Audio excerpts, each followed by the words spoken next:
A sound tore through the stillness, not the echo of heels or the beep of machines. A cry. Piercing. Childlike. Gut-wrenching. Lucas stopped mid-step. Turned. The cry came from the volunteer reception desk. And there, like something misplaced in a painting, stood a tiny boy, shaking, sobbing, his small hands gripping a frayed teddy bear. No one paid attention. Nurses passed. Visitors whispered. A security guard glanced, then moved on. Lucas frowned. Where's his guardian? Hello, my wonderful family. Welcome to Love and Twilight, a haven where love blooms under the soft glow of dusk and every heartbeat tells a story. Here, we embrace the beauty of connection, the sweetness of devotion, and the magic found in quiet moments beneath twilight skies. Each story shared is a gentle reminder that love is both tender and timeless, glowing even in life's quiet pauses. Step into a world where passion whispers, hope lingers, and every sunset carries a promise of new beginnings. Stay with us and let Twilight guide you into love's endless embrace. Like, share, and subscribe to our channel so you would be part of us as a family. He glanced around, expecting a parent rushing back in panic. None came. Instead, the child hiccuped through a sob, rubbing his tear-streaked cheeks against the teddy's matted fur. The bear's button eye dangled by a thread. Lucas hesitated. Hospitals were filled with emotional noise, but this cry? It didn't sound dramatic. It sounded abandoned. Before he could overthink it, his feet were already moving. He knelt slowly in front of the child, careful not to alarm him. The boy's big slate blue eyes blinked at him through tears. Hey, little man, Lucas said gently. What's wrong? The boy sniffled, wiping his nose on the back of his hand. Mama. I lost Mama. Lucas's breath caught in his throat. No one had stopped for this child? He nodded slowly. All right, let's find your mama. What's your name? The boy hugged the bear tighter. Tari. Lucas repeated it back. Tari. I'm Lucas. Tari looked at him, tears still threatening. Are you a doctor? Lucas gave a soft smile. No, I work with hospitals. He extended a hand. Can I help you find her? Tari hesitated, then placed his tiny hand in Lucas's palm. The contact, it jolted something in Lucas. A tremor beneath the surface. He couldn't name it yet, but it wasn't pity. He lifted the child into his arms. The boy's head dropped onto his shoulder like they'd known each other for lifetimes. Lucas took a few steps toward the front desk, about to ask for a paging call. Then he heard a gasp. Tari. Oh my God, Tari. He turned toward the voice, and the world stilled. Everything inside Lucas halted. His heartbeat, his thoughts, his breath.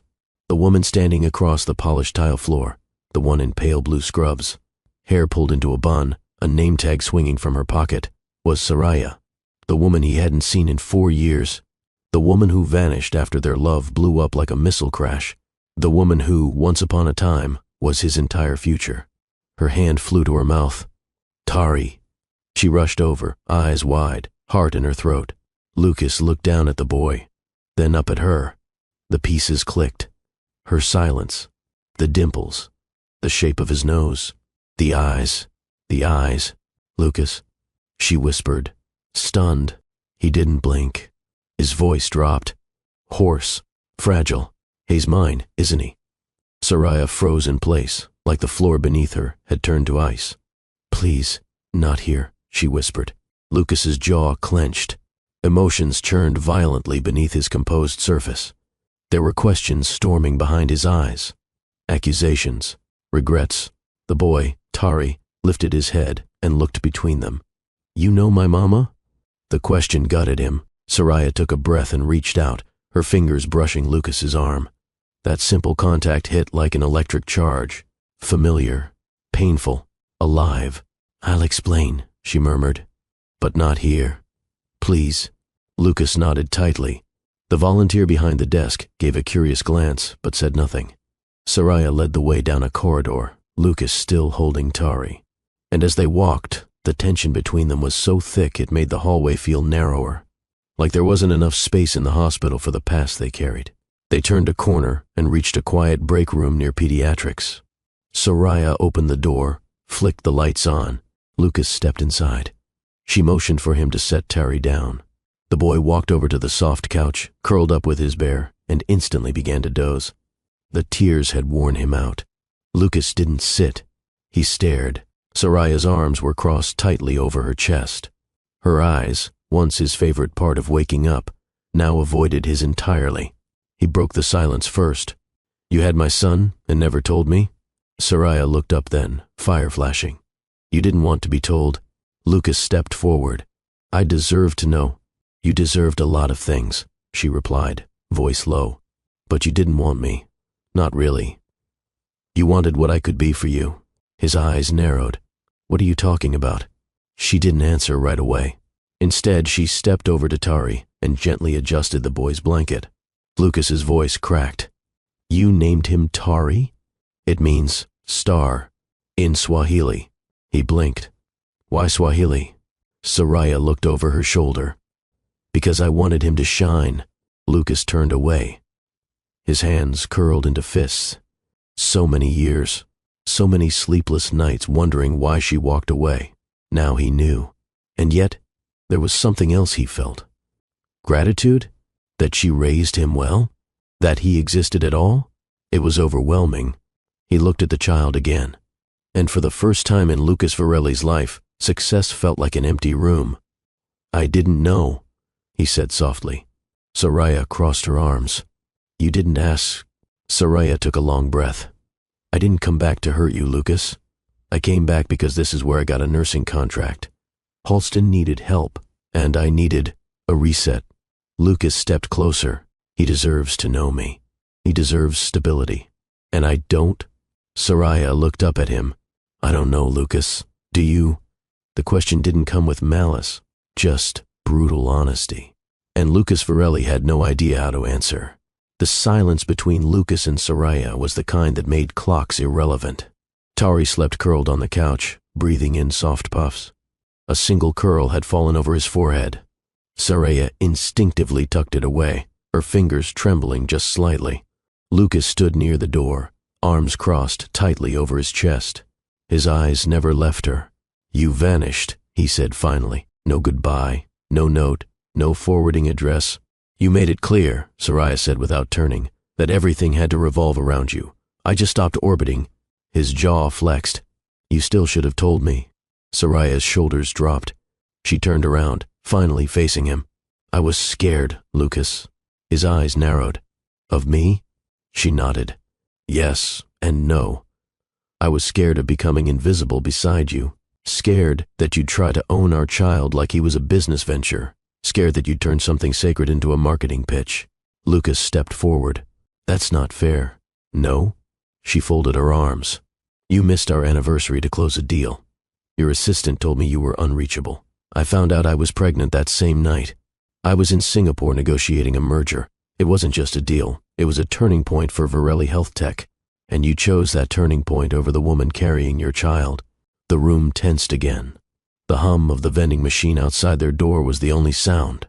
"I needed time to think," she said. And the time turned into distance. Then the distance turned into silence. And suddenly I was alone, with a heartbeat inside me. Lucas sat down, slowly, as if the truth weighed more than he could carry. His voice dropped. "I thought you gave up on me." Soraya's eyes glistened. "I thought you gave up on us." He looked down at his hands. Strong, capable. They had signed deals worth billions, broken companies and rebuilt them. But they hadn't known how to hold her. And now they didn't know how to hold what they had lost. "Tari," Lucas began, hesitating. "Does he know anything about me?" Soraya shook her head. "Only that you're someone special. He thinks you're a superhero." His eyes widened. "Why?" "Because he saw you in a magazine once. Said your eyes looked like his. I told him you helped people in hospitals." Lucas chuckled, dry and short. "That's not far from a superhero." Soraya stepped closer. Her tone softened. "I wanted to protect him from confusion. I didn't want him to ask why his father didn't come to his birthday, or why he only had one parent at the school play." Lucas looked up. "You could have given me the choice. You would have buried me under legal custody papers before I had a chance to breathe." Lucas flinched. She wasn't wrong. He stood again, pacing. "I never wanted to hurt you, but you did. I didn't know how to love you without trying to fix everything." "I didn't need fixing," she said. He paused, and in that stillness, Lucas realized the full weight of what he had lost. He walked over to Tari and knelt beside the couch. Gently, he brushed a hand along the boy's arm. Tari stirred. His eyes blinked open sleepily. Lucas whispered, "Hey buddy, remember me?" Tari nodded. "You found me." Lucas smiled, warmth blooming in his chest. "I want to be in your life. Is that okay?" Tari looked over at Soraya, who gave a slight nod. The boy turned back and grinned. "Okay." Lucas's throat tightened. He swallowed the lump and leaned forward to kiss Tari's forehead.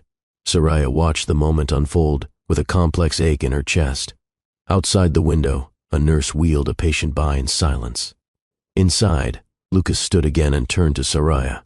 "I want to be part of his world," he said. Soraya tilted her head. "And what about mine?"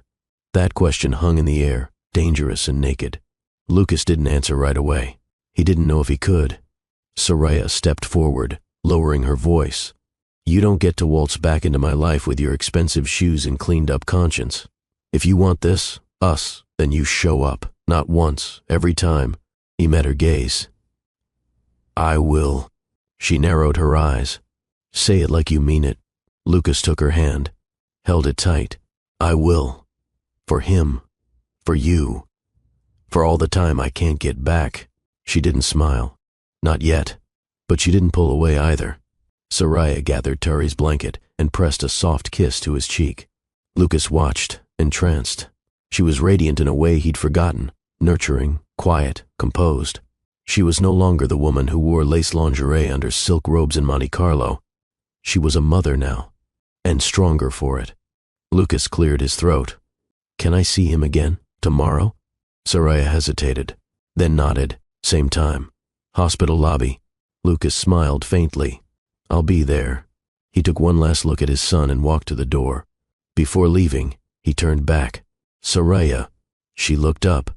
"I missed you, in ways I can't even name." She gave him the smallest, saddest smile. "I missed who you could have been." The door clicked shut behind him. And for the first time in 4 years, Soraya exhaled like the world had been holding her hostage. That night she lay awake, watching the moonlight ripple across her bedroom ceiling. Beside her, Tari slept curled like a comma, but her thoughts were full sentences now. Questions. What ifs, hopes she'd buried. Lucas was back. But was he different, or just back? Meanwhile, across the city, Lucas Varelli stood in front of his penthouse window, scotch in hand. The city blinked below, distant, loud, demanding. But his mind was full of one thing. Not his investors, not the next quarter. Just the soft weight of a little boy in his arms. And the woman who still had the power to shatter him with a single look. The next day, at precisely 5:30 p.m., Lucas returned to the hospital lobby. No entourage, no assistant, no phone to his ear. Just him. Soraya was already waiting, dressed in her navy blue scrubs, hair pulled back with a simple clip. Tari held her hand, bouncing excitedly on his feet when he saw Lucas. "Lucas." The boy beamed, running over. "You came." Lucas dropped to one knee, scooping him into his arms. "I said I would, didn't I?" Soraya watched them closely. Tari buried his face in Lucas's shoulder. The image tugged at something deep inside her. "Let's walk," she said quietly. Lucas nodded. They found a small park a block from the hospital, a tucked-away patch of green with benches, flowers, and a gentle breeze. The late afternoon sun cast golden light over everything. Tari ran toward a fountain at the center, squealing with joy. Soraya and Lucas sat on the bench, not touching, not looking at each other yet. "He likes you," she said softly. Lucas's jaw moved slightly. "He's easy to like." She folded her arms.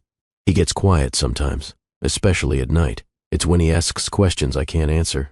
Lucas looked over at her. "What does he ask?" She took a breath. "Why he doesn't have a dad like other kids." Lucas winced. "I always told him his father was strong, brave, just not around. But now he's going to want details. He'll want to know why." Lucas leaned forward, elbows on his knees. "Then tell him the truth." "Which version?" she asked. "The one where I packed up in the middle of the night with swollen feet, and a heart that couldn't take one more voicemail from your assistant? Or the one where I stood at the airport gate, hoping you'd stop me, but you never came?" Lucas was silent. Soraya continued. "Do I tell him his father built an empire? but forgot to build a home? He sat up straighter. You could have stayed. We would have figured it out. No, Lucas. You would have decided everything. That's how it worked, remember? His face tightened. That's not fair. It is, she said without hesitation. You made decisions without me. Always. Where we lived, what I wore to galas, how I smiled in press photos. Lucas turned toward her fully now. You were never just my accessory, Saraya. No? Then why did I feel like an ornament? He stared at her. I loved you, he said. You controlled me, she answered. They were quiet again. Tari laughed in the distance, chasing a butterfly. Lucas exhaled slowly. I was raised by a man who believed love had to be earned, through success, through strength, through silence. Saraya looked at him now. I'm not your father. I know, he replied, but I was becoming him. She blinked. For a second, she saw the boyish softness behind his walls. I didn't leave because I stopped loving you, she said. He looked up. I left because I still did, but I couldn't love you without losing myself. Lucas nodded slowly, almost imperceptibly. What did you do after you left? He asked. Saraya leaned back. I moved to Barcelona for 6 months, stayed with a friend, had Tari at a local clinic, then came back to the States, got my license reinstated, worked my way up from overnight shifts to surgical triage. Lucas listened. No interruptions, no corrections. I never asked for anything from you, she said. I didn't want your money. I wanted peace. I wish you had told me, he murmured. I tried. But by then you were already doing interviews about your Forbes under 35 ranking. Lucas winced. He remembered that cover shoot. He looked happy. But inside, he hadn't been. He just didn't know why. Tari ran back to them, cheeks flushed. I saw a butterfly, Mama. She smiled. Did you catch it? Tari shook his head. It was too fast. Lucas extended his hand. Butterflies don't like to be caught, little man. You just enjoy watching them fly. Tari looked up. Like dreams? Lucas smiled, heart swelling. Exactly. Saraya watched him with a complex gaze. He wasn't the same man she left. Or maybe he was, and she was only now seeing the layers. I'm not asking for forgiveness, Lucas said quietly, after Tari wandered back to the fountain. I just want a chance to be better. Saraya nodded. Better for who? Yourself or him? Lucas didn't hesitate. Both. Later that evening, they walked back to Saraya's apartment building together. It was a modest complex with a swing set near the front. Saraya gave Lucas a long look before unlocking the door. Come in. He stepped in quietly. Inside, the apartment was warm. Books lined the wall. Toys were scattered with purpose. It smelled like lavender and toasted bread. Terry, she called. Go pick a bedtime story. The boy ran to his room. Lucas looked around. You've done well. I've done what I had to.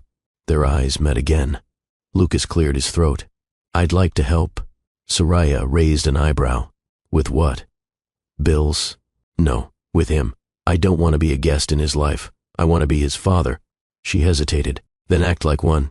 Tari came back holding a book with a dinosaur on the cover. Lucas smiled. Can I read it to him? Saraya watched him, then nodded. Lucas knelt beside Tari's bed, reading in a calm voice as the boy curled under his blanket, clinging to his teddy bear. By the last page, Tari's eyes were heavy. Lucas leaned in, kissing his forehead. Good night, champ. Night, Lucas, Tari mumbled, already slipping into dreams. Lucas stepped out of the room and quietly pulled the door. Saraya stood in the hallway. She didn't speak, neither did he. But when she turned toward the kitchen and poured 2 glasses of wine, he followed. I'm not here to fix what I broke, Lucas said, gently taking the glass. I'm here to build what comes next. Saraya took a sip, eyes steady. Let's see if your actions speak louder than your vows. Lucas nodded, then reached for her hand again. And for the first time, she didn't pull away. Lucas returned the next evening. No calls, no driver, no distractions. He brought something small in his hand, a brown paper bag. Saraya opened the door slowly, still in her scrubs. Her face was unreadable. What's that? She asked, nodding at the bag. He held it up with a faint smile. Chocolate muffins. From the bakery across the street. Her brow lifted. You remember? I remember everything, Lucas replied. Soraya stepped aside, letting him in. Terry just went down. Lucas nodded. This is for you, then. He set the bag gently on the counter. The apartment was quiet. The kind of quiet that filled every corner of a space, not uncomfortable, but aware. Soraya leaned against the kitchen island. You never brought me flowers. You hated cut flowers, he said. Said they were dying things pretending to be gifts. She blinked. You brought me muffins when I got my first hospital job, she whispered. Hazelnut chocolate chip, Lucas replied. You said they tasted like victory. They stared at each other for a long second. The weight of 4 years settled between them, not bitter but heavy with memory. Lucas cleared his throat. I meant what I said yesterday. Soraya looked down. You said a lot of things. I want to be in his life, constantly, not just when it's convenient. She crossed her arms. And what about being in my life? Lucas stepped closer. That depends on whether you can ever look at me without remembering everything I did wrong. Soraya didn't answer immediately. Then, I still dream about you. His eyes softened. What kind of dreams? She hesitated. The kind that make me wake up angry. Lucas chuckled. Fair. She unfolded her arms. But sometimes, they end with your arms around me. Silence returned. But this time, it wasn't empty. It was charged. Lucas reached out, brushing a strand of hair from her face. Her breath caught. His thumb lingered on her cheek. Soraya, he said softly, I'm not asking for yesterday. Just one chance at tomorrow. She exhaled. You broke every part of me, she whispered, and I stitched myself back together. Without you. He stepped closer. Then let me be the thread now. Soraya leaned into his touch. Her fingers rose, grazing the buttons of his shirt. I don't know if I trust this, she murmured. Lucas lowered his forehead to hers. Then don't trust this. Trust me. And then, she kissed him. Not softly, not hesitantly, but like someone crashing into something they'd been running from for too long. The kiss grew urgent, breathless. Lucas lifted her onto the kitchen counter without breaking contact. Her legs wrapped around his waist instinctively. His mouth found the curve of her jaw. Her hands slipped beneath his blazer, tugging it down his arms. I miss this, she gasped between kisses. Your mouth, your hands. He paused just long enough to look her in the eyes. I missed you. Then his lips were back on hers, greedy, aching, deliberate. Soraya's scrub top peeled away. Lucas groaned at the sight of her bare skin. Still the most beautiful thing I've ever seen. She tugged at his tie, loosening it, unbuttoning his shirt with shaking fingers. Their bodies remembered the rhythm long before their minds did. The counter was warm beneath her. His touch was fire, familiar, desperate. Tell me to stop, Lucas whispered against her neck. But she didn't. She pulled him closer, and when his hands found her hips and lifted her slightly, she let go of every hesitation still clinging to her spine. They moved to the couch like gravity pulled them. She straddled him, lips devouring his. His hands were everywhere, slow, reverent, memorizing every inch like she was a hymn he'd forgotten. Soraya paused, forehead pressed against his. Tomorrow, I might regret this, she whispered. Then let me make it unforgettable, he said. She kissed him again, and the world disappeared. Later, breathless and tangled in each other on the living room rug, Lucas traced a finger along her bare shoulder. What now? He asked quietly. Soraya stared at the ceiling. Now, we pretend like this isn't complicated. He looked over at her. Do you want this to be simple? She shook her head slowly. No. I want it to be true. Lucas took her hand. Then let's be honest. Even when it's ugly. She nodded. I can do honest. That night, he stayed. Not because she asked. Not because he demanded. Because she didn't say no. And for Lucas Varelli, that was the most honest yes he'd ever received. Lucas awoke before the sun did. His arm was draped around Soraya's waist, her back pressed to his chest, her breath warm and even. Her hair smelled faintly of coconut, still the same scent that used to drive him mad with longing. He held her tighter for a moment, unwilling to move, unwilling to disturb a peace that had taken 4 years to find. But then her body shifted. She turned slowly in his arms and blinked up at him. Did we really do this? She whispered. Lucas nodded. Unless this is one hell of a dream.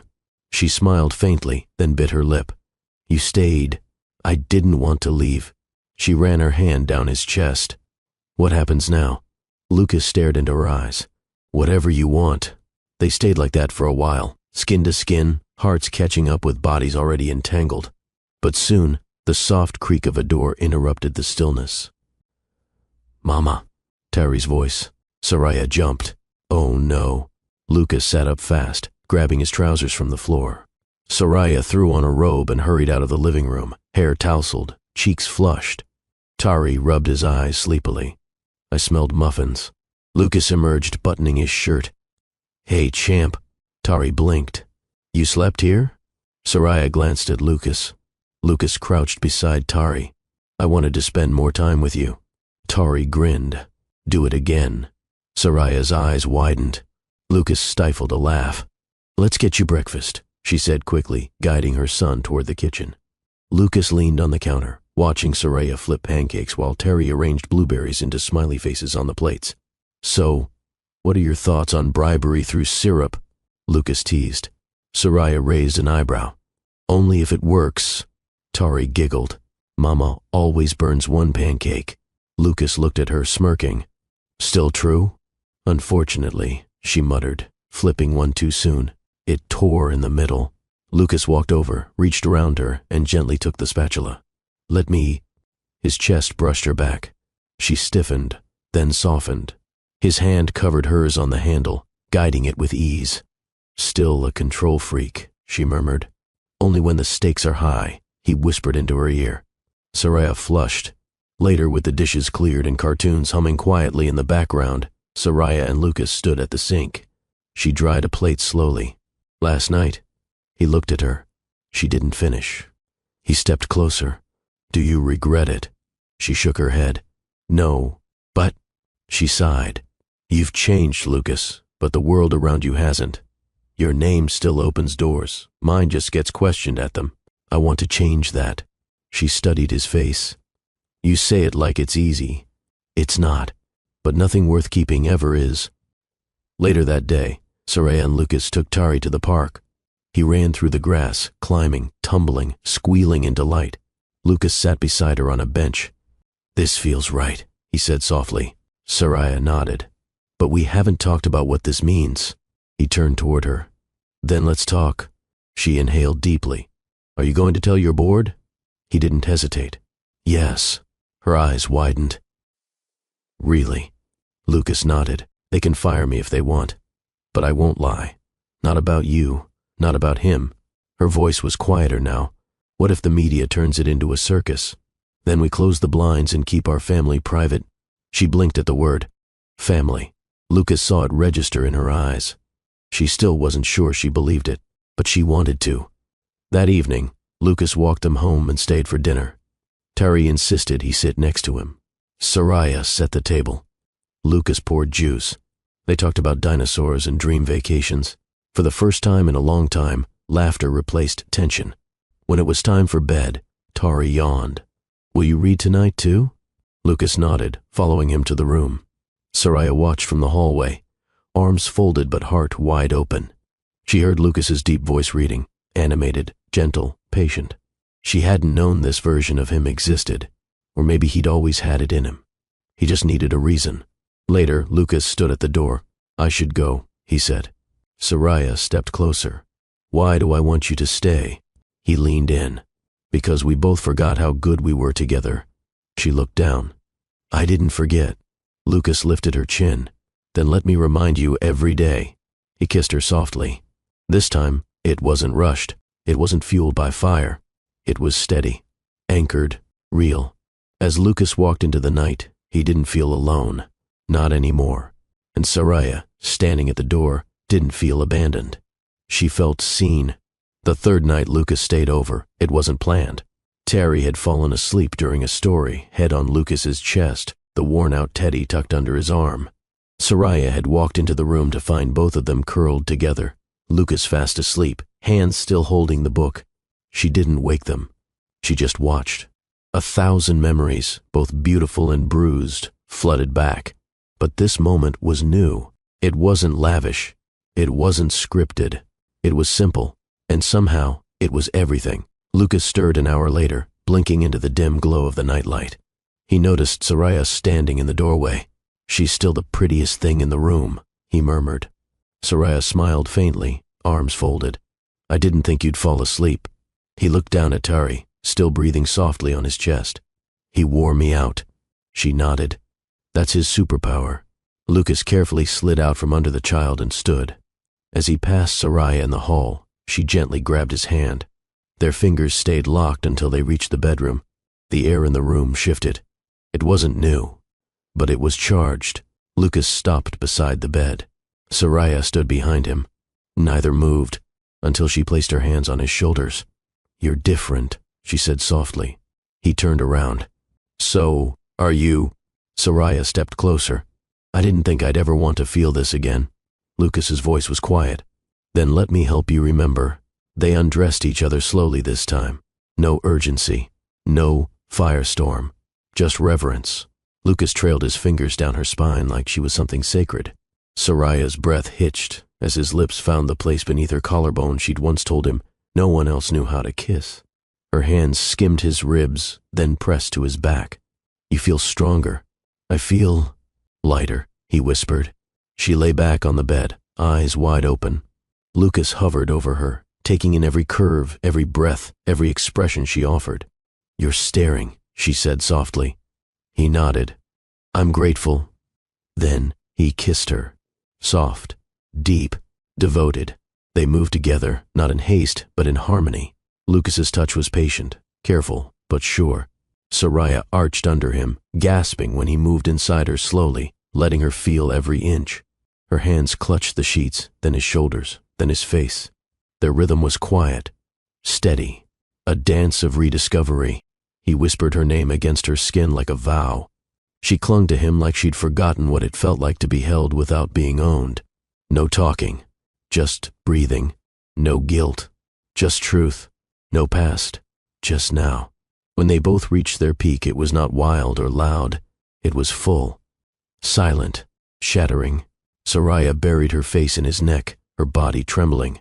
Lucas wrapped her in his arms, burying his face in her hair. They lay there afterward, tangled in warmth, not speaking, not needing to. Later, under the soft sheets, Lucas lay awake staring at the ceiling. Soraya rolled toward him, propping herself up on one elbow. "What are you thinking?" she asked. He looked at her, eyes gentle. "That I never understood love until I watched it sleep in the next room." She lowered her gaze. "You could still walk away. You have your company, your empire. I used to think that was enough," he said. "But that empire didn't say, 'I love you' at bedtime. It never made me laugh over burnt pancakes." Soraya traced a finger over his chest. "You scared me back then." "I scared myself," he admitted. She leaned in and kissed his shoulder. "What changed you?" "You did," he whispered. "The day you left, I thought I'd lost a partner, but it took me years to realize I lost my compass." The bedside lamp cast soft light on their skin. Soraya tucked herself beneath his arm. "Don't make me regret this," she said. "I won't. You don't get to hurt me again. I know. If you run, I won't chase you." Lucas kissed the top of her head. "I'm not running. I'm building." She looked up. "Building what?" He smiled. "A life with you, with Tari, one that doesn't need contracts or conditions." She stared at him a moment, then nodded. They fell asleep entwined, their bodies wrapped in something deeper than touch.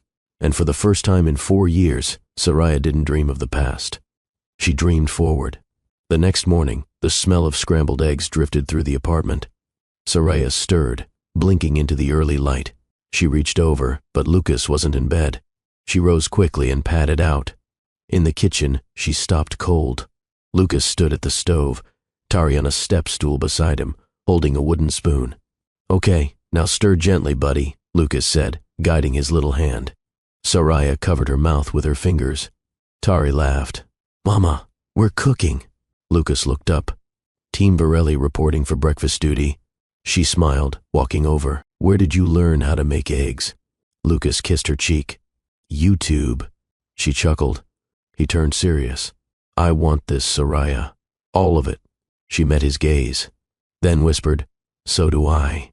They ate breakfast at the table together. No announcements, no pressure, Just pancakes, orange juice, and a little boy chattering about cartoon dinosaurs. And two hearts finally learning what peace could taste like.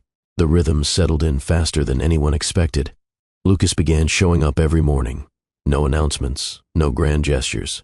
Just coffee in hand, a fresh shirt under his arm, and a soft good morning before Terry even rubbed the sleep out of his eyes. Soraya watched it unfold cautiously at first, but the consistency did something that roses never could. It built trust. One Tuesday morning, Tari woke before the alarm and bolted into the living room. "He's not here yet," he said, hands on his hips like a miniature officer. "He'll come," Soraya murmured sleepily, tying her robe. And 2 minutes later, the knock came. Tari sprinted to the door. "You're late." Lucas crouched to his level, grinning. "Traffic. You don't get points for traffic," the boy scolded. Lucas saluted. "Duly noted, Captain Tari." Soraya chuckled behind them, unable to hide the warmth blooming in her chest. That morning, pancakes became a tradition. Lucas would flip. Soraya would mix. Tari would spill something without fail. But it worked. The apartment rang with laughter and soft conversation. Lucas would sometimes stay until Terry's daycare drop-off, sometimes longer. He started keeping a tie and spare dress shoes in her hallway closet. Terry even asked if they could get bunk beds. For Soraya, watching Lucas evolve from a high-rise CEO to a man who carried dinosaur lunchboxes felt like walking through a dream, one stitched together with real thread. One weekend, they took Tari to a zoo on the outskirts of town. Lucas wore jeans. Soraya wore a sun hat. Tari had a little backpack filled with snacks. They watched penguins waddle, laughed at the giraffes, and stood for nearly 10 minutes in awe of a silverback gorilla. At the petting area, Tari hesitated near the goats. Lucas knelt beside him. "What's wrong?" "They stink," Lucas whispered. "Just smile and don't breathe through your nose." Tari giggled, then stepped forward bravely with Lucas at his side. Soraya watched the two of them, her heart heavy with something she hadn't felt in a long time. Hope. Later that day, a photographer near the zoo entrance offered to take their picture. Soraya hesitated. Lucas noticed. "We don't have to." But Tari beamed. "Please. I want one." So they did. Soraya stood on one side, Lucas on the other. Tari, in the middle, held both their hands. "Say cheese," the photographer called. But when the shutter clicked, they weren't smiling because they were told to. They smiled because it felt like something real. A few days later, Lucas arrived with a small brown envelope. "What's this?" Soraya asked. "A copy of the zoo photo." She pulled it out and paused. It was perfect. Tari's grin. Lucas's soft smile. Her expression of surprised serenity. She stared at it for a long time. Lucas stepped closer. "I had a second copy framed. It's in my office." She looked up. "Your office?" He nodded. "Right where the stock market ticker used to be." Her eyes widened. "You replaced the ticker?" "I'd rather track joy than profit." She didn't speak, so he did. "I want to come home, Soraya." Her eyes searched his. "This is your home," she said quietly. "But don't confuse presence with commitment." "I'm not confused." "Then prove it." Over the next week, Lucas began doing more than just showing up. He handled bedtime when she had late shifts. He ordered groceries without being asked. He fixed the squeaky cabinet she kept meaning to call someone about. He didn't just insert himself into their lives. He earned his space in it. One evening, after Tari had fallen asleep beside a pile of toy cars, Lucas turned to Soraya as she folded laundry. "I've been thinking." She looked up. "I want to make a statement." Soraya blinked. "What kind of statement?" He rubbed the back of his neck. "About us, about Tari." Her arms stilled. "Publicly." Lucas nodded. "It's time." She put the laundry down. "Are you sure?" He stepped forward. "The world already knows who I am. It's time they know who matters." Her throat tightened. "You're risking your reputation. I'm protecting my son. That's not a risk. It's a duty." She held his gaze. "And what about me?" Lucas reached out, gently cupping her cheek. "You were never a secret, Soraya. Just a loss I wasn't brave enough to face, until now." That night, they lay in bed, wrapped in each other. No words, just quiet. The kind that felt like peace. The kind that only comes after long storms. The next morning, while Tari was brushing his teeth, Soraya turned to Lucas in the hallway. "You're really doing this?" He nodded. "Press conference. Tomorrow." She searched his face, and finally whispered, "Then I'll stand beside you." Lucas kissed her forehead. "I was hoping you'd say that."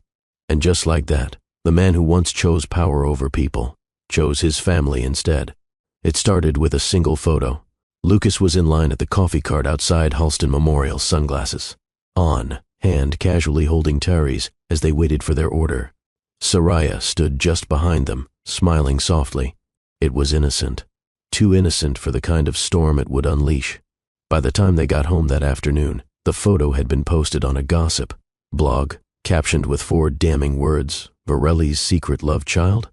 Soraya found out first. She was halfway through folding laundry when her phone vibrated. 5 missed calls, 2 voicemails, and a blinking notification from a news app. She opened it and froze. "Lucas," she called out, heart racing. He walked in from Tari's room, still holding a storybook. "What's wrong?" She turned the screen toward him. His entire body went still. For a long second, neither of them said a word. Then Lucas sighed. It was bound to happen. Soraya's voice was barely above a whisper. "They're going to tear us apart." He took the phone from her gently, scrolling through the growing list of headlines. Billionaire bachelor, a secret dad. Who is the nurse behind the CEO's fall from grace? Family scandal or redemption arc? The next call came from his executive assistant. Lucas answered it on speaker. "Mr. Varelli," her voice crackled through, clipped and tense. "The board is demanding an emergency meeting." "Understood," he said calmly. "They're asking for clarification. Investors are rattled. There are concerns about image, liability, and—" Lucas cut her off. "Schedule a meeting for 8 a.m. tomorrow. I'll address everything then." He ended the call. Soraya watched him. "You're too calm," she said. Lucas poured a glass of water and handed it to her. "I've had worse mornings. But this isn't about stock price," she whispered. "It's about us." He nodded. "Exactly." They spent the rest of the day indoors. Tari watched cartoons, blissfully unaware. But the silence in the apartment buzzed like static. Lucas spent an hour on the balcony, phone in hand, fielding calls. PR, legal, marketing, HR, his mother. Each one had a suggestion. Each one tiptoed around the same core idea. Distance yourself. Disavow. Control the narrative. Lucas didn't say much, just listened, and then hung up. At dinner, Soraya barely touched her plate. Lucas sat beside her, not across. A quiet show of unity. "I'm scared," she admitted. "I'm not." She looked at him.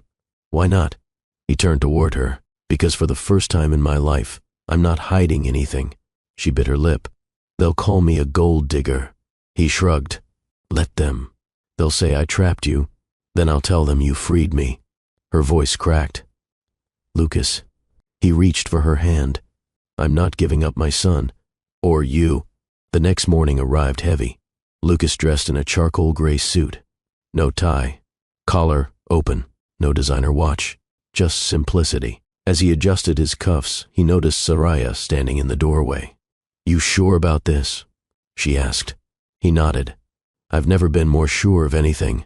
Tari ran into the room holding his teddy. "Can I come too?" Lucas crouched. "Not today, champ. But I'll tell the world about you." Tari grinned. "Will they clap?" Lucas smiled. "They better." The boardroom was colder than usual. 12 directors, 5 advisors, 2 legal representatives, all staring. Lucas stood at the head of the table, shoulders square. "You've all seen the photo," he began. "Yes, that's my son. His name is Tari. The woman in the picture is Soraya, his mother, and the woman I still love." Gasps, murmurs, scribbled notes.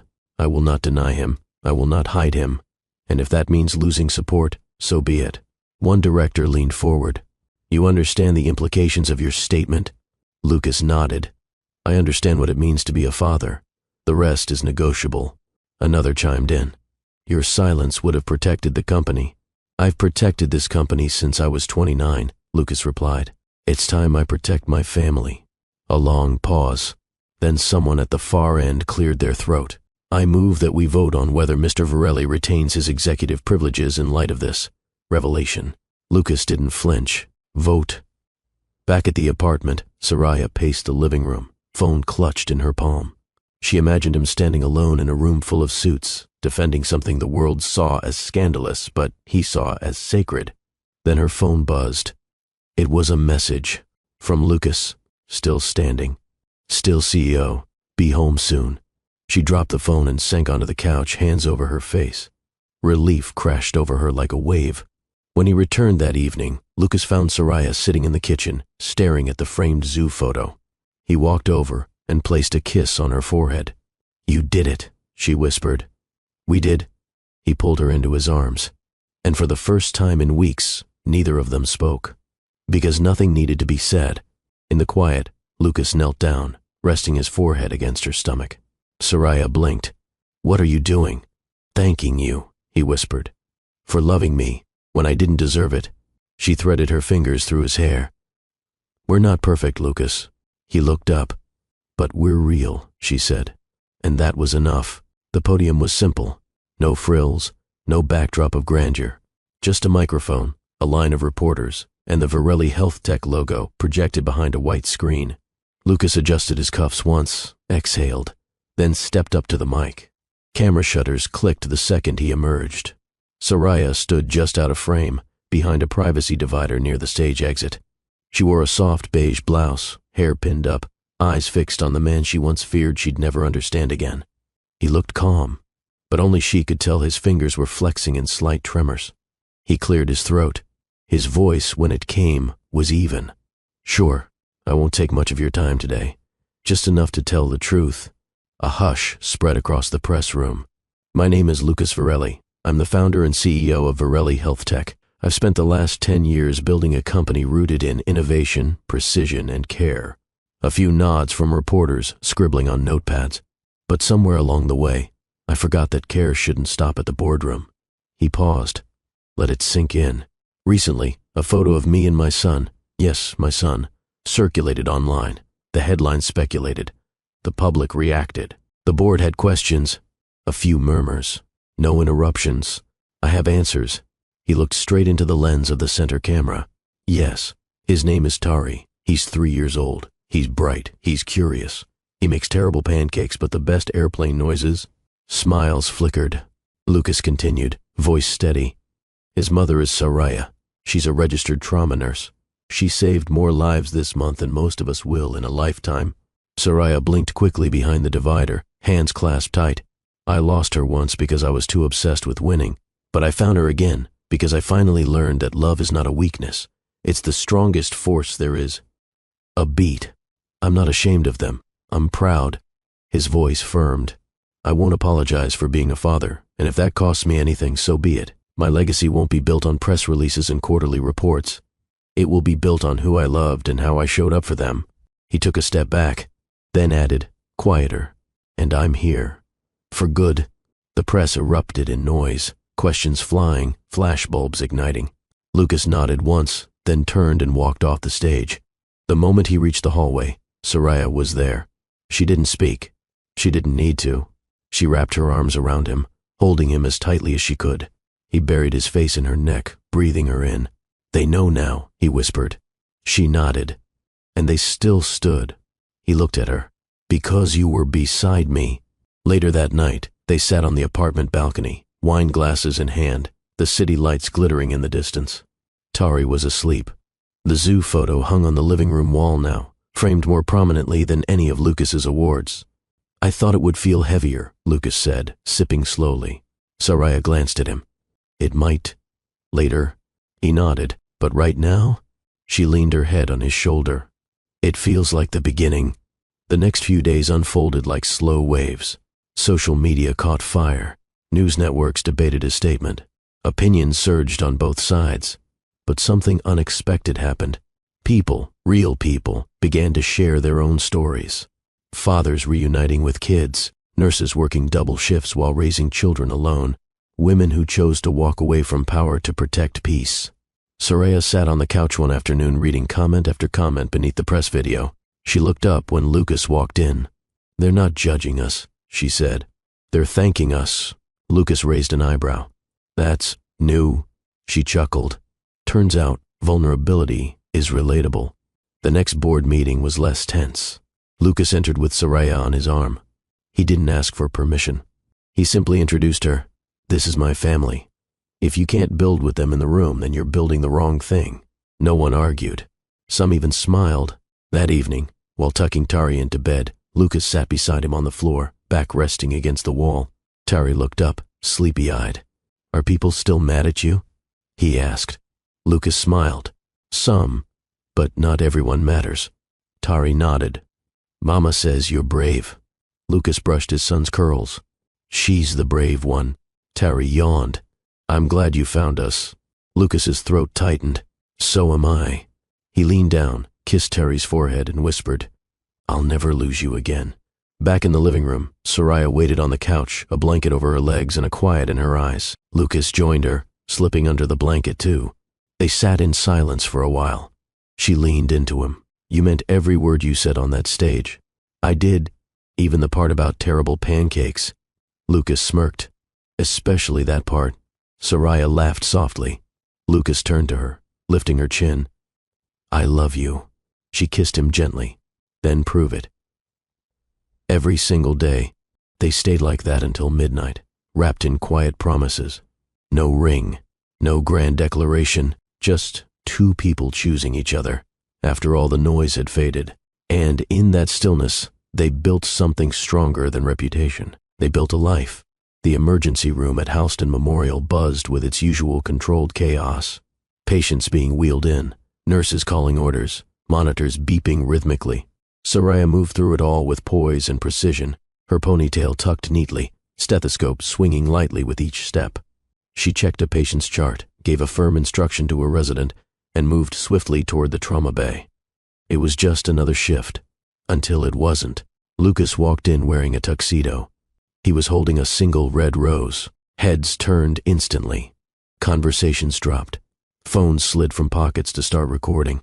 Soraya spotted him from across the room and stopped mid-step. He didn't speak right away.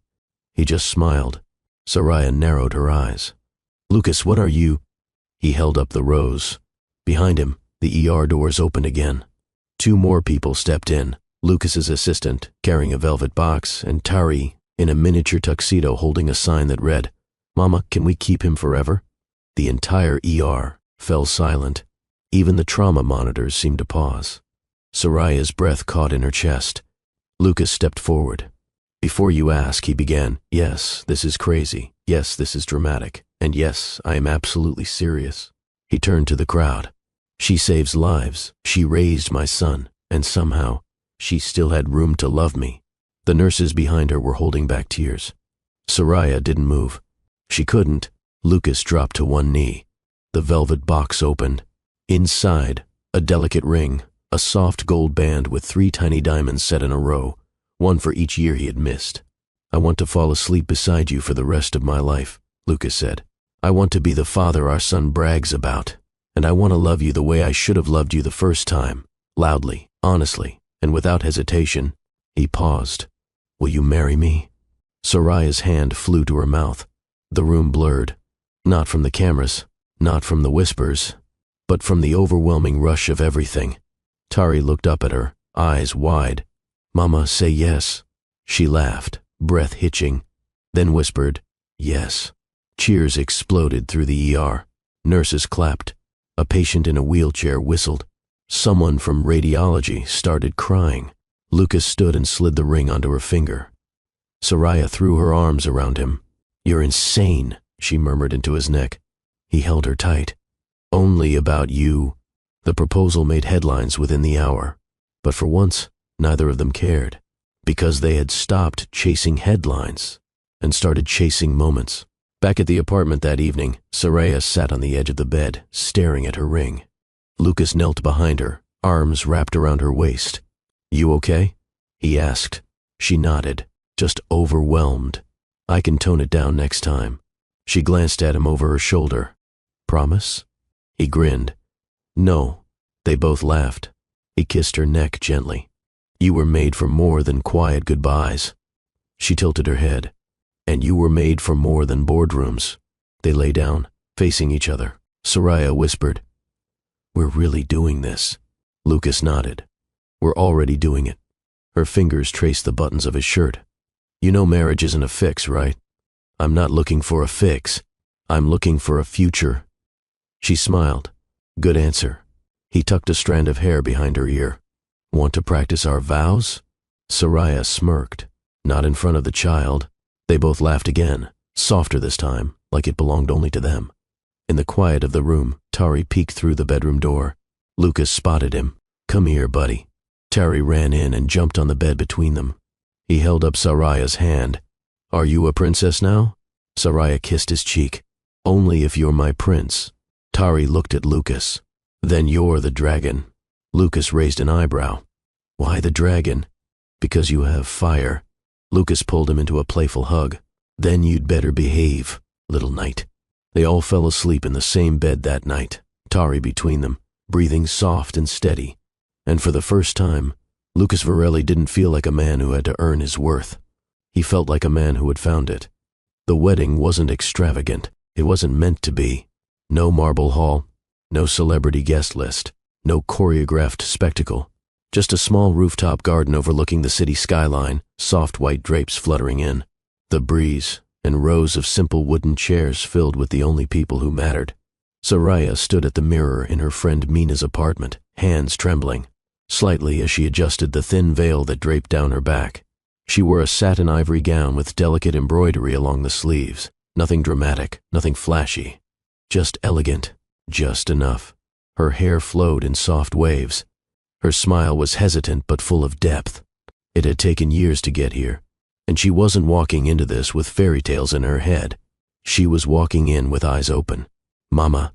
Tari peeked in from the hallway in a tiny black tuxedo, bow tie slightly crooked. Soraya bent down, hands on his small shoulders. "You look handsome," she said. He grinned. "You look like sunshine." Her eyes watered instantly. "Thank you, baby." Tari reached into his jacket pocket and pulled out 2 plastic rings from a cereal box. "These are in case Lucas forgets the real ones." Soraya laughed. "You're always ready." He puffed up his chest. "I'm the ring guy." "Yes, you are." Meanwhile, across the garden terrace, Lucas stood in front of a mirror of his own, adjusting the cuffs of his tailored white shirt. He wore a deep navy suit with a silver pocket square and no tie, just the way Soraya liked it. His best man, Victor, handed him a small square card. "Speech." Lucas shook his head. "Don't need one." Victor smiled. "Going off the heart, huh?" Lucas looked out toward the city skyline. "I've rehearsed this day for 4 years. My heart knows it better than my head." Guests took their seats. A soft melody played. Strings, not lyrics. Soraya stepped out. Lucas's breath caught as he saw her. The moment she reached the aisle, everyone disappeared. It was just her. It had always been her. When she reached him, Lucas offered his hand. She placed hers into his without hesitation. The officiant smiled. "We are gathered today not because these two were perfect from the start, but because they chose to begin again." Soraya exhaled deeply. Lucas smiled at her gently. "Do you, Lucas Varelli, take Soraya Monroe to be your wife, your partner, your equal, your home?" "I do." "Do you, Soraya Monroe, take Lucas Varelli to be your husband, your peace, your partner, your future?" "I do." Tari stepped forward carefully, carrying the real rings on a white velvet pillow. Lucas crouched slightly and whispered, "You nailed it, little man." Tari whispered back, "Don't mess it up." The guests chuckled. Lucas turned back to Soraya and slid the ring onto her finger. His voice was low, steady, rich with sincerity. "I spent years building something that looked like success, but I didn't start living until I found you, until I lost you, and until we found our way back." Soraya's hands trembled as she returned the gesture. "I never wanted perfection," she said. "I wanted truth, and somehow, even through all the mistakes, you kept showing up. That's what makes this real." The officiant's voice rose. "By the vows you've spoken and the love you've chosen to build, I now pronounce you husband and wife." Lucas leaned forward and kissed her. No cheers yet. Just stillness, just reverence. Then, applause. After the ceremony, the reception unfolded with soft laughter, clinking glasses, and quiet conversations under string lights. There was no first dance, Just Lucas and Soraya swaying slowly to music only they could hear, with Tari sandwiched between them, his arms around both their legs, beaming. Later, Soraya sat alone on the edge of the rooftop, heels off, watching the lights flicker across the city. Lucas walked up behind her, placing a shawl over her shoulders. Cold? Not anymore. He took a seat beside her, loosening his jacket. Everything feel real yet? He asked. She nodded. Realer than anything else ever did. He reached for her hand. I didn't think I'd ever deserve this. Soraya looked at him. You stopped trying to deserve it. That's how you earned it. He kissed her softly. I'm not going to be perfect. I don't want perfect. I might make mistakes. We'll fix them together. He smiled. You know what I do want to be? She turned. What? He leaned in, forehead to hers. Yours. Every day, in every way, and under the open sky with nothing left to prove, they kissed like people who finally understood love wasn't about never breaking. It was about knowing who to heal with. The cabin sat nestled in the quiet arms of the mountain, surrounded by tall pines and cool winds that hummed through their branches like lullabies. Lucas had chosen it himself. No staff, no distractions, just wood, warmth, and windows wide enough to let in every bit of peace they hadn't known they needed. Soraya stepped inside and exhaled slowly, running her fingers along the hand-carved railing of the staircase. This is beautiful, she whispered. Lucas dropped their bags near the entryway. I wanted something different, not opulent, just ours. She turned to face him. You remembered. I remember everything now. That first evening, they didn't rush anything. No expectations. Just 2 glasses of wine by the fire and the soft sound of crickets outside the window. Soraya curled her feet beneath her on the couch, blanket wrapped around her legs. Lucas sat across from her, watching the firelight dance over her features. Do you miss it? She asked after a while. Miss... what? The city, the noise, your office, your old rhythm. Lucas thought for a moment. I miss who I pretended to be a lot less than I thought I would. She smiled. You're quieter now. I've learned that silence doesn't mean absence. She nodded slowly. It can also mean presence. He leaned forward, resting his elbows on his knees. What about you? Do you miss being alone? Soraya tilted her head. I miss control sometimes, but not enough to trade what we have now. Lucas reached out and brushed a thumb across her knuckles. Do we really have it? She paused, then squeezed his hand. We're building it. The second day brought long walks through the woods. Soraya picked wildflowers and tucked them behind her ear. Lucas took photos on an old Polaroid camera and stuck them on the fridge with magnets shaped like bears. They cooked dinner together, fumbling over unfamiliar spices, and laughed when they burned the rice. Afterward, they lay on the rug in front of the fire, heads touching, feet in opposite directions. What's your biggest fear now? She asked. Lucas turned his head toward her. Waking up and finding out I'd gone back to who I used to be. She didn't answer right away, then said, that man was never all bad. He didn't know what love looked like, Lucas murmured. Soraya stared at the ceiling. He knew what it looked like. He just thought it had a price tag. That night, they made love as if it were language. No rush, no frenzy, just slow, deep connection. Lucas moved over her with reverence, his hands patient, his mouth discovering her all over again like a prayer. Soraya whispered his name not out of need, but out of peace. When he entered her, their eyes stayed locked. No dimmed lights, no curtains closed, only openness and breath and intention. They reached their climax not as 2 people recovering from brokenness, but as 2 souls willing to build something from its pieces. Afterward, Lucas traced patterns on her bare shoulder with his finger. Thank you, he whispered. For what? For staying soft when life tried to harden you. Soraya blinked, eyes glassy. Thank you for seeing me again. He kissed her forehead. She fell asleep with his heartbeat in her ear. The next morning, Soraya sat on the porch in a flannel shirt, his shirt, and cradled a mug of coffee in both hands. Lucas joined her quietly, placing a blanket around her shoulders. We never talked about it, she said. About what? Your father. Lucas stayed quiet for a moment, then sat beside her. He told me once that men don't apologize. They replace. They build over what they ruin. Soraya's brow furrowed. That's a sad way to live. Lucas nodded. It's why he died alone. Soraya rested her head against his arm. "You're not him." "I know," he said, "because I have you." They stayed another 2 days in the cabin. They read. They danced barefoot. They napped in the middle of conversations and woke up laughing. No one was watching. No one needed to be impressed. They weren't trying to be perfect anymore. They were simply choosing each other. On the last night, Soraya stood by the fire in one of Lucas's old sweatshirts, her hair damp from a bath. Lucas sat on the couch, reading something on his tablet. She walked over, took it gently from his hands and set it aside. Then she climbed into his lap, straddling him, her hands slipping around his neck. He smiled up at her. Again? She nodded. Again. And this time, when they came together, it was both ritual and reminder. That love wasn't found in grand speeches. It was in the quiet decisions to stay. The first board meeting after their honeymoon was unlike any Lucas had ever called. No one knew what to expect. The calendar entry simply read, "Vision reset, 9 a.m., executive conference room." Executives arrived sharp, dressed in tailored suits, portfolios in hand. The usual tone in the room, measured, calculated, was replaced with something closer to curiosity and quiet unease.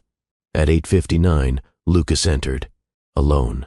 No assistant, no tech team, no security. He wore a crisp white shirt with the sleeves rolled and a dark gray blazer over dark slacks.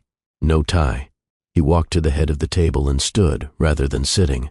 The room fell silent. He didn't need to raise his voice. "Some of you have worked with me for over a decade," he began. "You've seen me negotiate billion-dollar contracts, navigate recessions, and build partnerships across the globe." Several nodded silently. "But today, I'm asking you to see something else." He paused. "The company we built is impressive. It's efficient. It's dominant." He looked around the table. "But it's no longer aligned." A few eyebrows rose. Lucas continued. "We built a health company and forgot about people." He tapped his finger once on the tabletop. "Last month, a photo leaked of me and my son. Some of you panicked. Investors asked if it would damage the brand. Media consultants wanted to draft statements to soften the blow." He let the moment settle. No more softening. He stepped back from the table and clicked a remote. A slide appeared on the screen behind him. Varelli Health Tech, from product-driven to people-led. Gasps. Murmurs. This is not a suggestion. This is direction. He gestured to the presentation, now flipping through slides. New initiatives. Revised policies. Ethics and compliance over speed and profit. A patient-first research division. On-site mental health services for staff. Family leave extended across all departments. And at the heart of it all, an advisory committee to oversee the moral compass of Varelli's next decade. He clicked one final slide. It simply read, "Led by Soraya Monroe." The room erupted. One of the older board members stood immediately. "This is reckless. Personal bias has no place in company leadership." Lucas didn't flinch. "You're wrong. It should have had a place from the start." Another executive raised her hand. "She has no corporate background. She has real-world experience, medical training, and the courage to say things I refused to hear for years," Lucas replied. "That's more valuable to our future than another MBA with spreadsheets."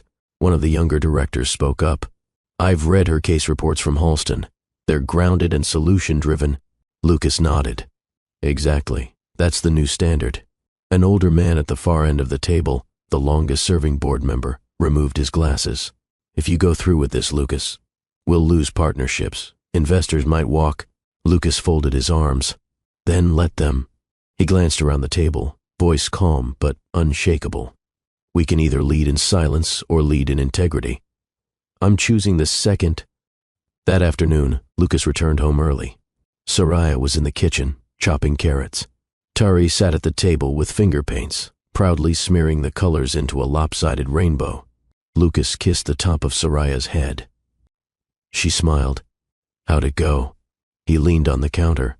"Half are still in shock. The other half are scrambling to find the old version of me. Will they?" "No." "I buried him." She wiped her hands on a towel and turned to face him. "Are you ready for the fallout?" He shrugged. "I've faced worse." She narrowed her eyes. "Be honest." Lucas leaned closer, cupping her jaw. "I'm terrified, but I've never been more certain." That evening, Lucas took out an old key from his drawer, a master pass to his penthouse office downtown. He placed it in an envelope and handed it to Soraya. "What's this?" she asked. I'm moving to the second floor. She stared at him. You're leaving your office? I want to work where the decisions affect real people, not 30 floors up in a glass box. She shook her head. You're serious. I want Tari to grow up knowing his dad didn't hide behind doors. I want my team to look me in the eye and see a leader, not a brand. Soraya stepped forward and kissed him. Then you're becoming exactly the man I prayed you would. 2 days later, Soraya walked into the Varelli Health Tech headquarters for the first time as an appointed leader. She didn't wear a power suit. Just a deep blue dress, simple earrings, and a look of calm strength. People whispered. Others stared. But she moved with grace, completely unfazed. When she stepped into the new advisory floor, she paused and looked at the nameplate already on the glass wall. Human Impact and Patient Ethics Division, Chair, Soraya Monroe behind her. Lucas walked in quietly. You okay? She nodded. Feels surreal. He placed a hand on her back. You're not here to fit in. You're here to shift things. She smiled. I plan to. That night, they celebrated with pizza on the living room floor. Tari wore a paper crown that read, Assistant Vice President of Juice Boxes. Lucas made a toast using a sippy cup. To starting over, he said. Soraya raised her glass. And doing it better. Tari giggled. And making sure bedtime stories never get canceled again. Lucas pulled him close. Deal. Lucas never set another alarm clock. Not because he stopped working, but because his son's footsteps at dawn became his new rhythm. Mama says no cartoons before breakfast, Tari would announce, climbing into their bed in dinosaur pajamas, stuffed bear in tow. Lucas would smile, pull him close, and whisper, but she didn't say no tickles. And just like that, their days began with laughter. At the Varelli headquarters, change wasn't just policy, it became presence. Lucas cut his schedule in half. 3 days in office, 2 remote. Evenings were sacred, no calls after 6. No meetings that started later than 4. The executive team protested until they saw it working. Profits didn't drop. In fact, productivity rose. Staff stayed later because they wanted to. Departments communicated more. People weren't exhausted. They were energized. Because when the person at the top starts living differently, the whole culture shifts. Soraya became more than a symbol. She became a voice. Every project went through her ethics review team. Marketing campaigns, clinical research trials, pharmaceutical partnerships, all now required not only ROI projections, but human impact assessments. Some resisted, but most adapted, because she didn't command respect. She earned it. Her office stayed simple. No corner view, just a wall of photos, patients, staff, children, and a whiteboard filled with handwritten reminders, speak plainly, lead with care, no one is invisible. Lucas started attending preschool parent circles. At first, it was awkward. A billionaire sitting on a rug with juice boxes and glitter glue, but he didn't flinch. He cut construction paper with safety scissors and asked questions like every other parent. He even joined the class email list, replying with emojis like, Tari loved the field trip. We'll bring extra snacks next week. Can I still please reply for the Father's Day breakfast? Soraya watched it all with quiet pride. The man who once negotiated with Fortune 500 giants was now fighting over who packed the better apple slices. One afternoon, Tari sat at the kitchen table drawing with crayons while Lucas cooked dinner. Are you still a boss? Tari asked, not looking up from his paper. Lucas turned from the stove. Why do you ask? Because you don't go away in airplanes anymore. Lucas walked over and crouched beside him. I'm still a boss. But now, I boss people better. Tari nodded seriously. Because you're home more. Lucas kissed his cheek. Exactly. Soraya, standing at the sink, felt her chest tighten. Not from sadness, from gratitude. That weekend, they visited a community clinic funded by Varelli's new outreach branch. Lucas didn't bring a camera crew. Soraya didn't wear a name badge. They just showed up. They helped unpack boxes of medical supplies. Soraya took blood pressure readings.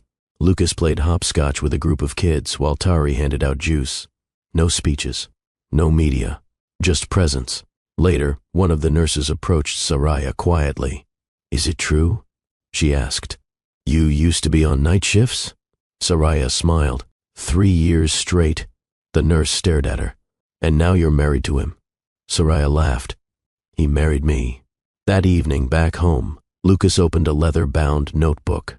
Inside were sketches of a new initiative, designed not by marketing analysts, but by Soraya and 3 other frontline medical professionals. At the top, in Lucas's handwriting, the TerryCare Project, a pediatric mobile unit initiative, bringing healthcare to underserved communities, named after the boy who taught him what it meant to lead with heart. Soraya leaned over his shoulder. "You're really going to do this?" Lucas nodded. "We'll pilot 5 units next quarter." Tari ran into the room holding a paper crown. "Can I be the logo?" Lucas lifted him into his lap. "You already are." They hosted their first family dinner at the new house a month later. Lucas invited his estranged sister, whom he hadn't seen since their father's funeral. Soraya invited Mina, her best friend who'd once picked her up from the hospital at midnight with a newborn and no plan. The table was long, full of laughter and clinking glasses. Tari stood at the head, tapping his spoon against his cup. "Excuse me, everyone." The room quieted. "I just want to say, this is the best day ever." Lucas leaned over. "Why?" "Because you're not on your phone, and Mama is smiling a lot." Soraya reached for Lucas's hand under the table. He held on tight. Later that night, Lucas stood outside on the porch while Soraya tucked Tari in. He stared up at the stars, silent, steady, always watching. Soraya joined him, wrapping a shawl around her shoulders. "What are you thinking?" she asked. He didn't answer at first. Then, that I spent years wanting the world to know my name. She leaned on the railing beside him. "And now?" He turned to her. "Now I just want my son to say my name and smile." The ballroom at the Varelli Foundation's annual Future of Care Summit was filled to capacity. Doctors, policymakers, philanthropists, students, journalists, they had all gathered under a domed ceiling of golden chandeliers and echoing acoustics. This event had always been prestigious, but this year there was more than curiosity in the air. There was anticipation. Lucas was scheduled to speak, but not as a CEO, as something else entirely. Backstage, Soraya straightened his jacket collar. "You're sure you don't want a speechwriter?" He shook his head. "Every word I'm about to say, I've lived." She held his gaze. "Then say it like it matters." Lucas gave a small, quiet smile. "Because it does." He stepped onto the stage. Applause followed, long, measured. He stood behind the podium, looked out over the crowd, and took a slow breath. "No slides tonight," he began. "No charts, no graphs. Just a truth I should have known years ago." The room quieted instantly. "I started this company because I believed healthcare could be faster, smarter, and more efficient. And we did that. We launched products, closed deals, raised capital." He paused. "But somewhere in all that success, I forgot what real care looks like." He glanced toward the front row where Soraya sat, her hands folded over, her lap, and Tari beside her coloring on the back of the event program. Lucas looked back at the audience. "I forgot that care isn't found in algorithms or in quarterly growth. It's found in time, in listening, in looking someone in the eye and choosing to stay when it's uncomfortable." He let that breathe. 4 years ago, I lost someone who meant everything to me because I thought being present was optional. I thought love would wait while I chased recognition. A hush settled across the room. Then one day, I heard a boy crying in a hospital lobby. Several heads tilted slightly forward. I didn't know who he was. I didn't know he was mine. I just knew that no one had stopped, so I did. He swallowed, and that moment cracked something open in me. A moment I now call the beginning. He paced slowly to the right side of the stage. Since then, we've changed more than our logo. We've changed our purpose. He gestured to the banner behind him that read, "Innovation with compassion. Progress with accountability." Real innovation is making sure no one gets left behind, not patients, not families, not the people delivering care in the middle of the night with no recognition. He locked eyes with a young nurse in the third row. "We've created new systems, launched mobile units and extended services, but the most important thing we've done is listen." His voice lowered slightly, "to voices we used to ignore." Lucas paused, then turned back to center stage. "Some of you came here tonight expecting a tech pitch, a product reveal, a keynote about where we're going." He shook his head gently. "Where we're going doesn't start with silicon and sensors." He looked toward Soraya again. "It starts with forgiveness, with humility, with showing up, again and again, until trust grows back like scar tissue, stronger than before." In the front row, Soraya blinked hard. Tari tugged at her sleeve and whispered, "Is he talking about us?"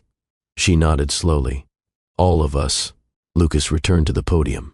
I'm not proud of everything I've done, but I am proud of who I've become because of who stood by me.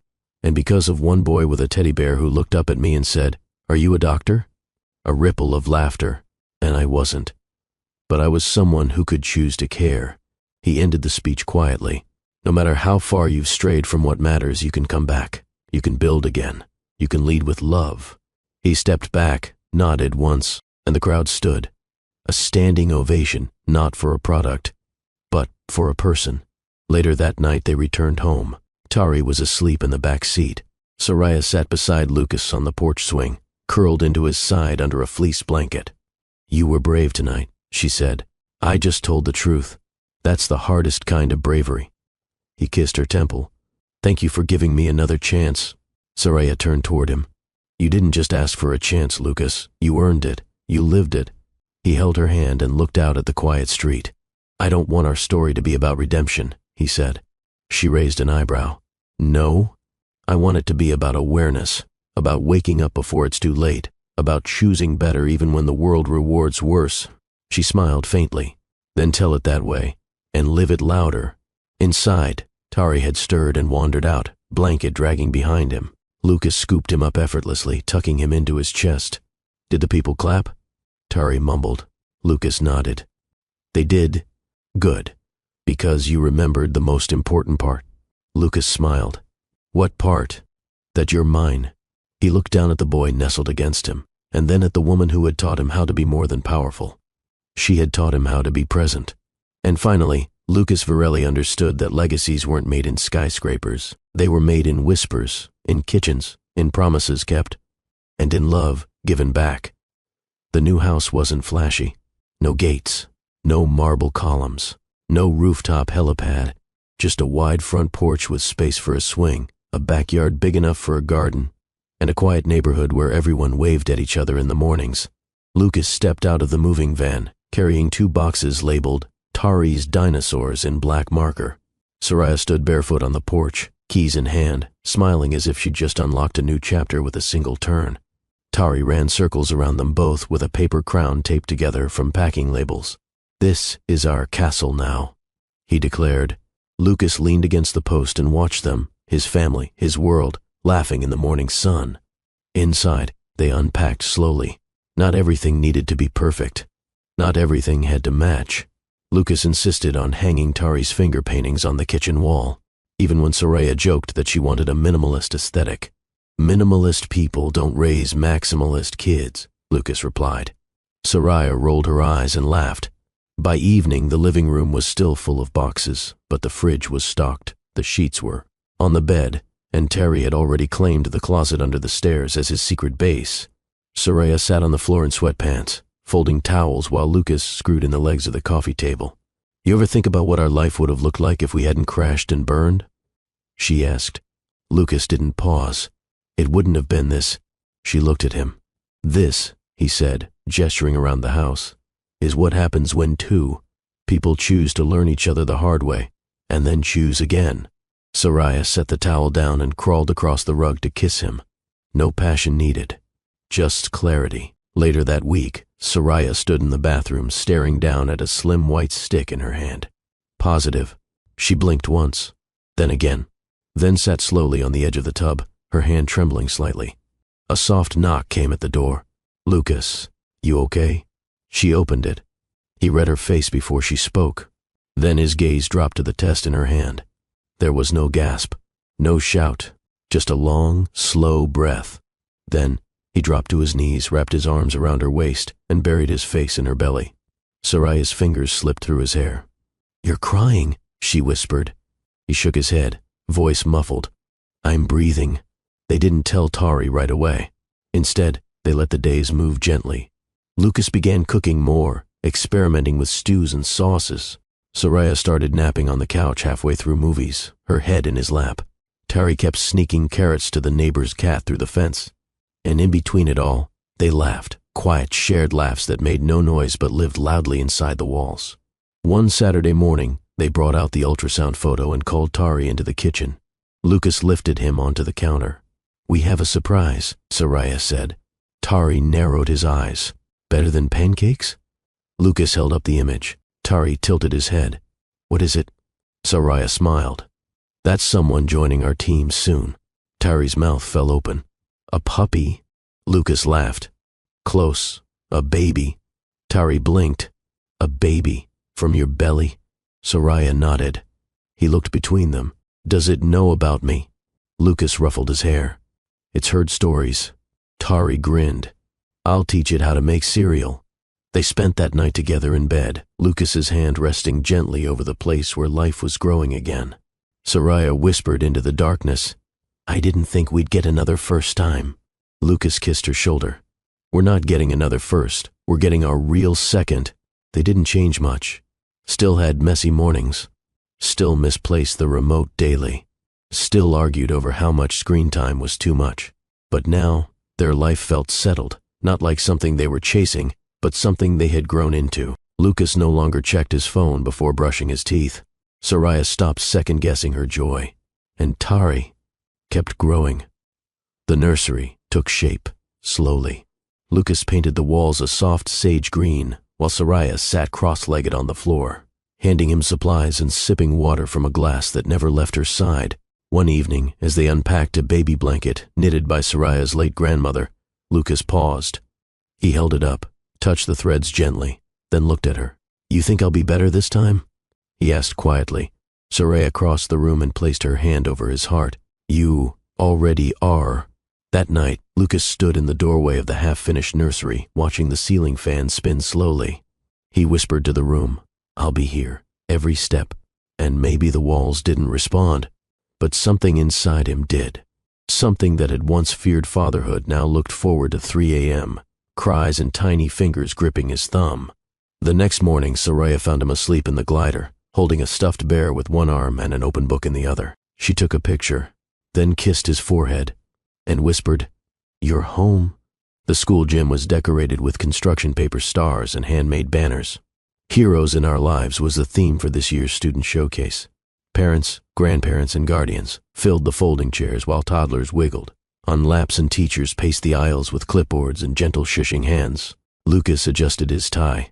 Nervous, Soraya leaned in, whispering, He'll be fine. Lucas exhaled. He gets his nerves from me. No, she said with a soft smile. He gets his heart from you. On stage, one child after another spoke into the too-tall microphone about their heroes. Firefighters, nurses, big sisters. One kid even chose a cartoon hedgehog.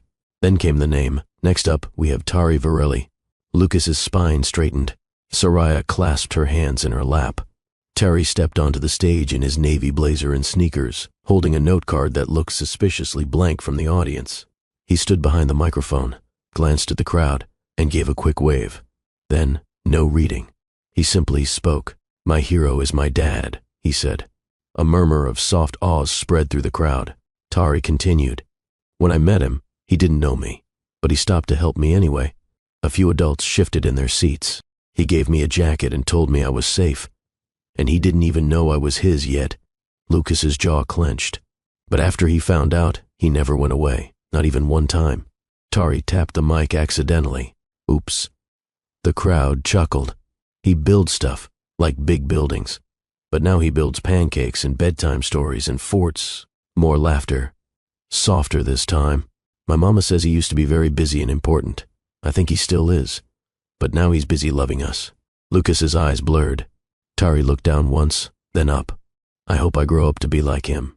Not because he's rich, but because he knows how to come back when he's made a mistake. And that's what heroes do. Silence. Then, applause. Louder than it had been all night.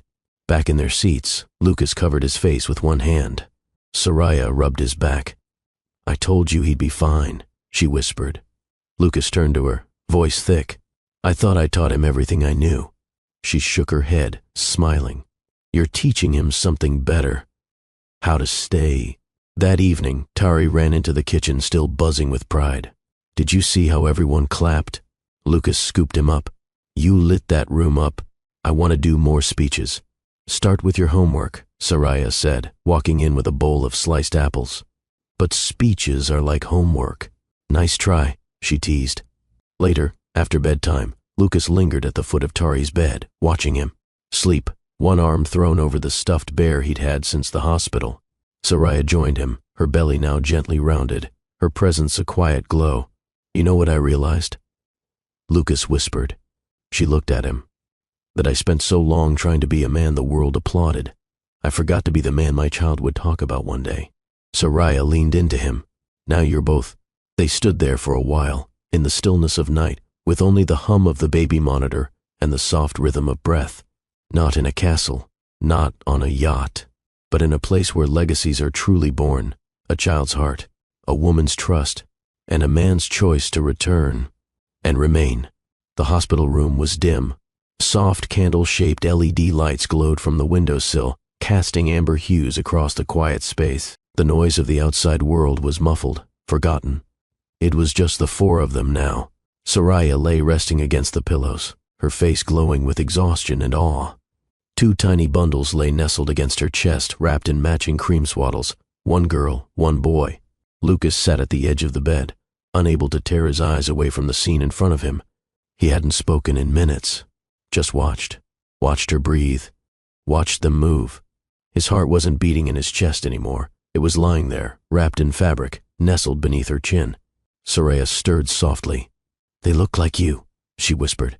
Lucas leaned closer, brushing a strand of damp hair from her forehead. Then they're already perfect. She smiled faintly. No, they're real. That's better. He blinked. Real? Real like spit up and sleepless nights. Real like burps and lullabies and off-key nursery rhymes. Lucas chuckled quietly, his voice thick. I'll sing on key if you let me practice. Please don't, she said with a tired grin. Let's not traumatize them so early. One of the babies, his daughter, let out a tiny squeak. Lucas reached gently, lifting her into his arms. His fingers trembled. He looked at her as if she were light-given form. Her nose scrunched, her lips puckered. She yawned. And in that moment, he forgot balance sheets, executive meetings, global expansion strategies. He forgot the weight of the name Varelli. All that remained was this tiny life, and the woman who gave it to him. He stood, swaying slightly with the baby in his arms. Soraya watched him, her gaze soft and full. You remember the hospital lobby? She asked, voice barely audible. Lucas looked down at their daughter, like it was this morning. Soraya shifted, careful not to wake the boy still sleeping on her chest. You looked like a man with nothing left, but when you sat beside him, everything changed. Lucas swallowed, jaw tight. That day in the lobby saved my life. Silence. Not the kind that fills a room with absence, but the kind that settles when nothing more needs to be said. Lucas lowered into the chair beside the bed, his daughter still asleep in his arms. He glanced at the boy nestled against Soraya and leaned in to kiss his son's forehead. Hey, he whispered. I'm your dad. Soraya smiled, eyes closed. You're ours. Later, a nurse entered quietly, placed fresh water by the bedside, and slipped back out without a word. Lucas glanced out the window. The city skyline blinked faintly in the distance, but it held no allure. Not tonight. All the light he needed was here, candle soft, heartbeat warm, and nestled between sheets and skin and soul. He stood, kissed Soraya's hand, then gently transferred the sleeping girl into the bassinet. Then he reached for the boy and did the same. His hands lingered over the two of them. I missed so much with Terry, he murmured. Not this time. Soraya opened her eyes again. You came back for him. That matters more. Lucas turned to her. I'm staying for them. And for the first time in a long time, that word, stay, didn't feel like a promise. It felt like a place. He slid beneath the covers beside her, his arms pulling her close. Their hands intertwined over her stomach, where life had just been. And in the dark, they whispered things only two people who had broken and rebuilt together could understand. No grand declarations, no fireworks, just a simple truth. Love wasn't a rescue. It was a choice, one you make every morning. And every night, as the room faded into quiet and the newborns slept side by side, Soraya nestled deeper into his chest and whispered, We're not perfect. Lucas kissed her hair. No, but we're here. He closed his eyes, inhaling her warmth. Always, soft fade out, no wealth, no spotlight, just a family, a legacy of presence, a love that didn't just return, It stayed. Thank you for joining us at Love and Twilight, where every story glows with romance and hope. If our words touched your heart, don't just listen. Be part of the journey. Like, share, and subscribe to keep love's light shining. Share your thoughts in the comments. Your stories and voices make this space truly magical. Together, let's build a community where love is celebrated and Twilight always inspires. Stay close, dream deeper, and let's keep this beautiful journey alive.